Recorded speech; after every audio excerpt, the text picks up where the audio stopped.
Houston chiropractor, Dr. Gregory Johnson. We got Justin in here with us this morning. Justin came all the way down here from the southeast side of North Carolina. Now you figure that one out.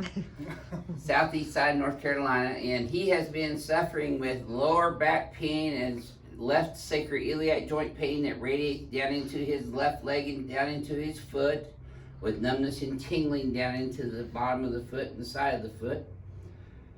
He's had cramps and spasms down here intermittently, thoracic spine tightness in the upper thoracic spine tightness more so. Rib cage pain though that radiates all the way around to his side and is difficult for him to stretch. Feels like the ribs are glued together sometimes. And then neck pain and stiffness occasionally too. That's not severe either. Now he's had a couple of adjustments, right? That they twisted you on your side. That really didn't help you that much, you told me. No. So he's down here today to get his very first adjustment here at Advanced Chiropractic Relief. We're going to be seeing him twice a day for the next 3 days. So this is his first visit. So I just did his history and examination. Was that thorough, by the way? It was very. More so than what you had at the other place? Yeah. Yeah. So this will be his first adjustment. So I've already done his exam and history, like I said. So I'm going to lay him on face down on this BioPhysics table and adjust his left SI first. Put that in here. Now one of the key orthopedic tests for discerning what side of the pelvis is subluxated on the most is called a sacrodeviation test. So I'm depressing on his sacrum superior to inferior and P to A, and then have him lock his right leg and lift that whole right leg up. Now you can see that tightens up everything. He said that tightened up down here to him earlier too, but watch this left side comparatively. See, that's more difficult, isn't it, Justin? Yeah. So that indicates a left sacrodeviation. That means the sacrum has externally and posteriorly rotated on this left side here, which it makes a sacral subluxation as well as a left sacroiliac subluxation here, and that's where the pain radiates, he said, the most, right down through his left SI joint down, right? Yes. To the mid-calf, which is all S1. I just looked at his MRIs that he brought down with him too. And he does have 2 disc bulges / herniations at L4 and L5. L5 is the worst one. 2 smaller ones at L2 and L3 and L3 and L4. But he had normal reflexes and normal strength in the lower extremity bilaterally, equal and active reflexes. So I'm adjusting his SI joints first, his lumbar spine straight P to A, work all the way up to L1. There we go. Yes, sir. There. I'm gonna hit one more.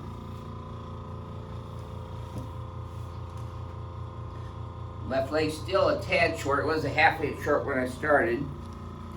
I'm still gonna come back and hit this left sacrum again.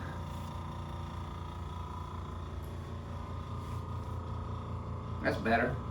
See if this feels any easier this time, Justin, than that first one. That feel a little easier? Yeah. Good. Okay, I'm gonna move up into your cervical spine on this next one. He's lost his cervical curve in here. There we go. Let's turn it anyway. You guys fly down or drive down? What? You fly down or drive down? Drove. Drove? How long of a drive is that? 18 hours? Yeah, we were working in Austin. Oh, were you? Yeah. Okay. That's 3 hours here, north of here. Northwest. Good. Slide down this way just a little bit and put both arms out. We're considered Southeast Texas too. Yeah.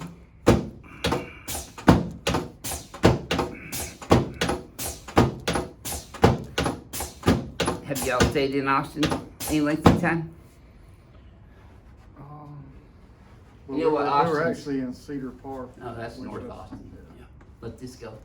There we go. You should have felt that from your knee all the way up into your lower back. Yep. You know what they call Austin, right? Or what their slogan is, I mean. What's that? You haven't heard it since you've been here? No. Keep Austin weird? Okay, let's sit you up, face toward you dead. There we go. You just want to try to get up sideways if you can. Scoot back this way just a tad. Yep, let me have this arm. There we go, your right shoulder. You want to keep your chin up. I know you should drop your head down a lot. I'm going to be going over a whole bunch of things that I observed this week, so don't take them critically. I'm just trying to help you get well quicker. That's what I need. There we go. Yep.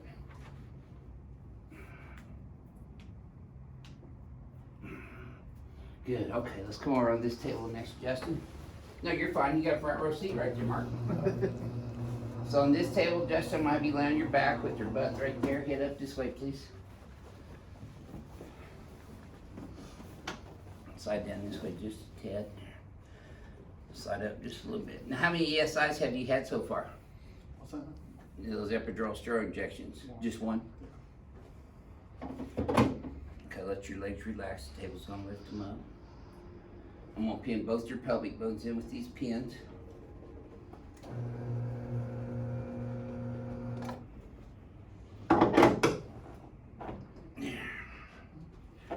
It's gonna feel tight, it should, Justin. Yep, not gonna get away now.